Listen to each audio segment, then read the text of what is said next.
Hey everyone, and welcome back to Hot Lava. And today we get to do something I don't do very often. We get to go outside.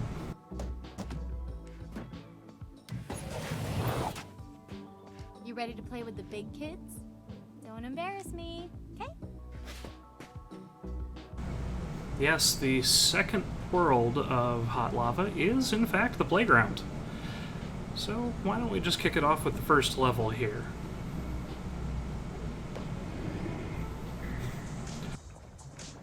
Okay, this cannot be safe. This playground is covered in lava. What? Who did this? But yes, once you get out of the gym class, the game seems to ramp up a little bit. As you can tell already, this level's a bit more complicated than the ones from the last part.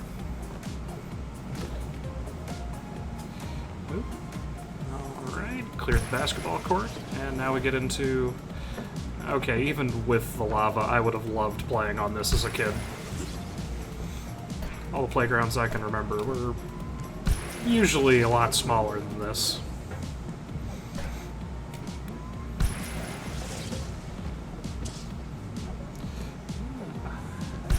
Just slide down this pole. Ooh, a lot of tires here. Didn't realize tires floated on lava, but you learn something new every day, I guess. And then over this trash can. You know, it's interesting. I swear I've never seen trash cans like that anywhere but at schools. And every school I've ever been to has had those kind of trash cans. Is it just a school thing, or maybe they're just cheap? Who knows? But with that short little level, we are off to the races. Let's go ahead and move on to the next one.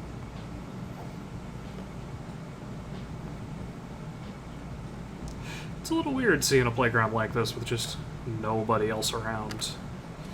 I don't know. Must be a Saturday or something. Alright, on to Big Kid's side. And if you thought that first playground was extravagant, wait till you get a load of this one.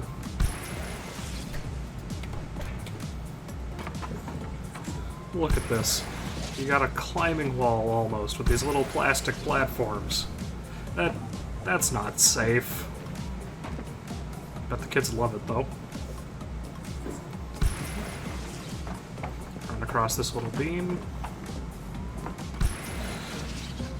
I always felt like you could probably shave some time off just jumping over that thing instead of going all the way around, but haven't been able to pull it off yet. More tires, and the world's most sturdy seesaw didn't even budge a bit with us standing on top of it.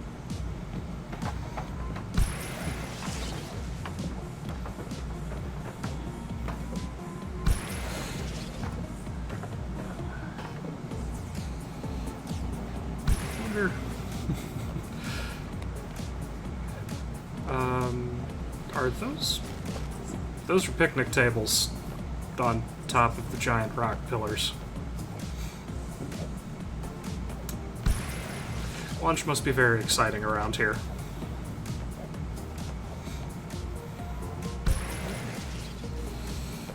But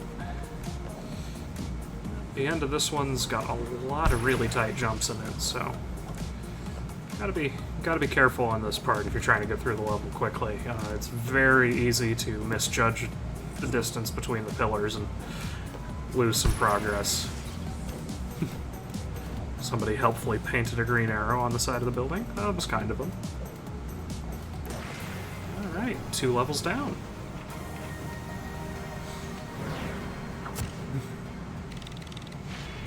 So far, so good. Okay, so where to next? Well, next we get to explore the other side of it. And as you can see, there are a level or two off in the distance. We'll be getting to those later. Our next stop is the big Bouncy Castle in the middle of the upper area. Yes, they even have a bouncy castle up. Looks like some sort of maybe track and field event or something.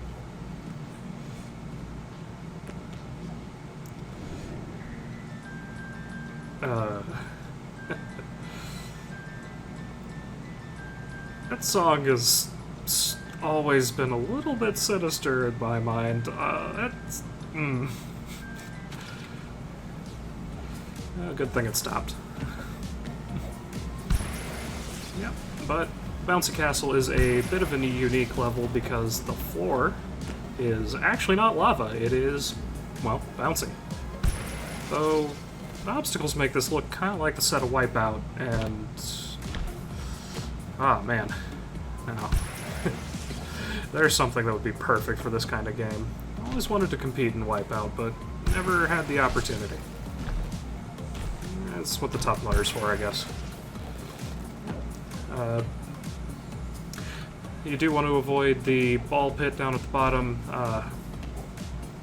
Well, it may not look like lava, it behaves exactly the same as lava, so you will be sent back to the start if you land in it. Or, well, back to the last checkpoint at least. Just gotta duck on these pillars. I think if you time it right, you don't have to do that, but if you move quickly through the level, it always seems like you end up having to duck underneath them. Yeah, you gotta watch the swinging pendulums. Really gotta wonder about the safety of the kids who use these. Like, I don't know what your school had, but mine definitely did not have a bouncy castle with giant swinging pendulums in it. But with one big bounce, we are at the end of this level.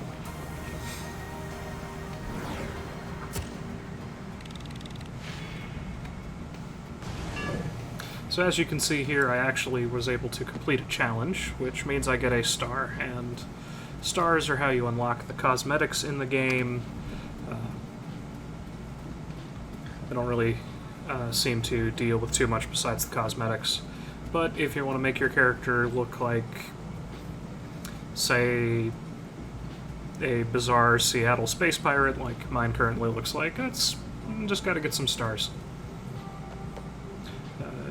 You can get most of them just by getting a good time in the level and getting through without dying. Those are pretty common challenges that they give you. Looks like we gotta go back to class.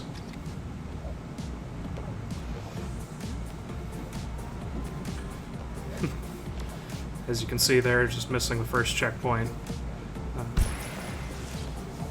When you're trying to get through as quickly as possible, you usually don't care too much about checkpoints because when you respawn at a checkpoint, the timer is still running from where it was when you died. So to get the best times, you just gotta respawn or restart the level rather than just go back to the checkpoint, which can be a little frustrating if you're close to finishing a level with a really good time and then you make just a little mistake and have to start all over. But if you're just playing the game just to get through the levels, then you don't need to worry about that. Okay. Just gonna run, kind of going backwards through the level that we went through earlier. Kind of a neat idea.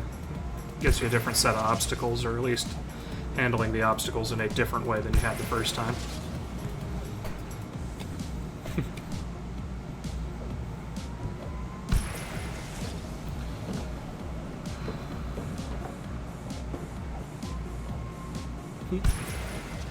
Looks like it bounced off the rock there. Ah. Man, missed a perfect opportunity to try to sink a shot. Ah, well, next time I'm here. Alright. One down.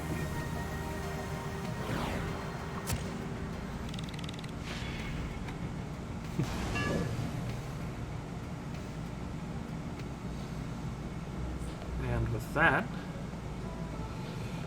Actually, we're going to hold off on that one that was right there for one more level. Instead, we're going to go to the level we saw up here earlier. Actually, we're going to get stuck on the stairs first. But we're going to get to go through the setup for... Oh, okay, it's a sports day. Never been through one of those. I have no idea what they're like. Now, you couldn't see it very easily there because the lava was obscuring it. There's actually a traffic cone, and apparently your character has perfect balance, because you can bounce off that traffic cone assuming you land on top of it, which I managed to do there.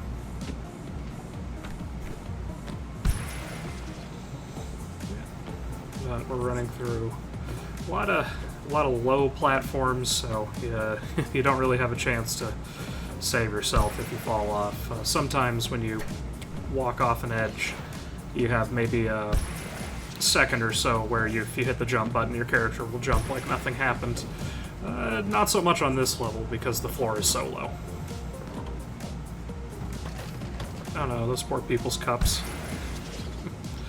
I hope they didn't plan on drinking those. Off the back of one of those blue plastic chairs. Yet another thing that seems just to become standard with any school. Kind of like they open it and sure enough, the chairs are already there.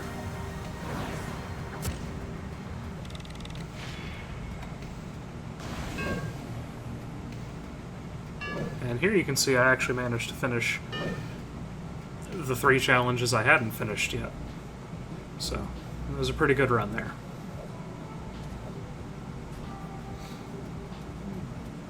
But I believe that only leaves us one level before we hit the challenges, which is, of course, this world's chase level. As always, everybody's favorite. You may have seen very briefly there, one of the challenges that every chase level has is to tag your sister. And what that means is that there is at least one place where you can actually take a different path than the AI does and get out ahead of it for a little bit. And when you do that and manage to run into your sister, it counts as tagging her. I've only managed to pull that off on the first one. But like I said, in theory, it's possible on all of them. Yeah, sometimes in this game, since it is in first person, it can be kind of hard to tell where your feet are going to land.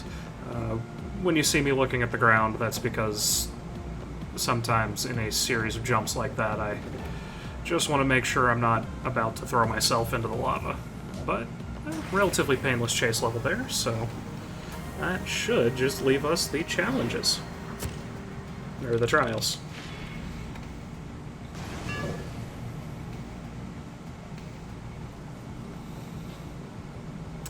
In fact, the first one is right here with our tiny toy trial. This world's a little different than the first one was because... missed my jump there. But this world actually has 2 of each, so want to make sure you get both of those. As always, just to get a good time, it's good to catch the batteries when you can. It's good to hit the jump pads. In fact, you actually have to hit the jump pads in this one to cross the lava pits and the obstacles that the toy can't jump over. But that one wasn't too bad at all, minus the little stumble at the beginning, of course. Look at that, not even 30 seconds. And just right next to it is the first Pogo Trial.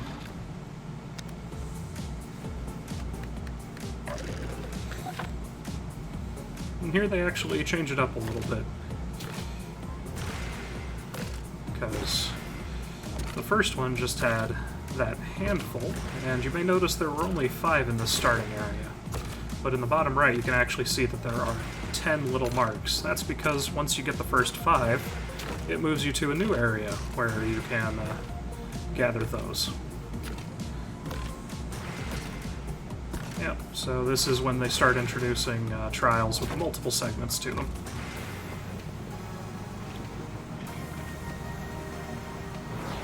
But 2 trials down, that just leaves us 2 more.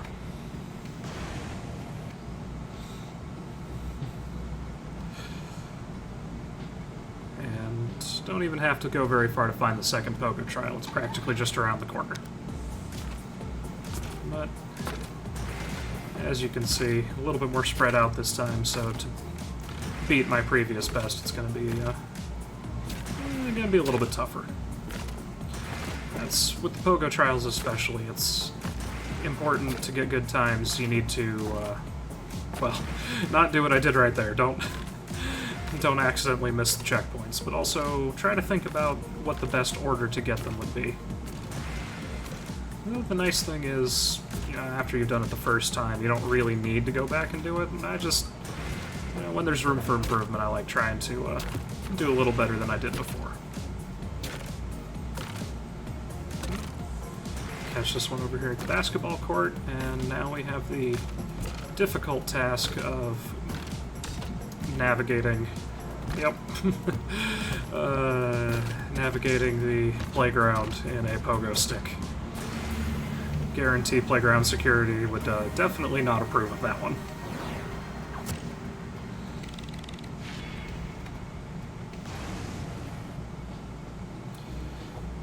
But that leaves us just the last toy trial, which honestly I consider one of the hardest levels in the playground, and you'll see why in just a little bit.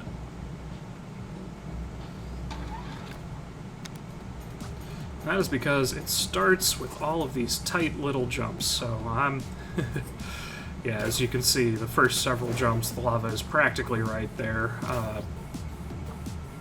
I don't think it can overflow on the platform you're standing on and kill you, but yeah, those first several jumps are very tight, and it's very easy to make mistakes. But here we go, navigating this playground covered in lava. You really have to hit the jump pads because you just, like that jump right there, there's no way to make that as the toy. And that one, I recommend picking the battery up. If you don't have the extra speed from the battery, it's a very tight jump.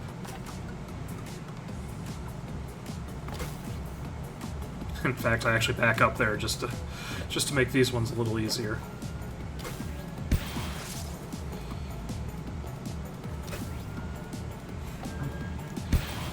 One thing I really like about the toy trials is that they kind of force you to think about parts of the level you've already played through in a different way.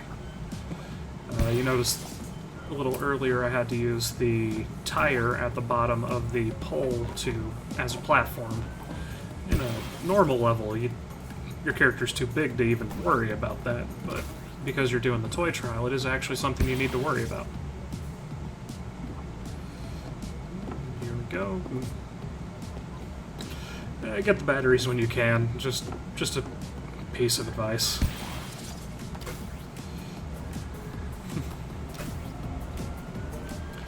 One more time around the basketball court. And here we go. Now, if I had jumped a little bit later, I may actually have been able to make that, but it's the safer plan is to just go around. It's only a little slower, like you don't lose much time at all. Nope. Got very lucky to make that jump right there. But with that, we have actually made it to the end of the playground. I know. Goes faster than you think it will. Shaved almost a minute off my time there, but thank you all for watching. I hope you had as much fun as I did, and I will see you in the next one.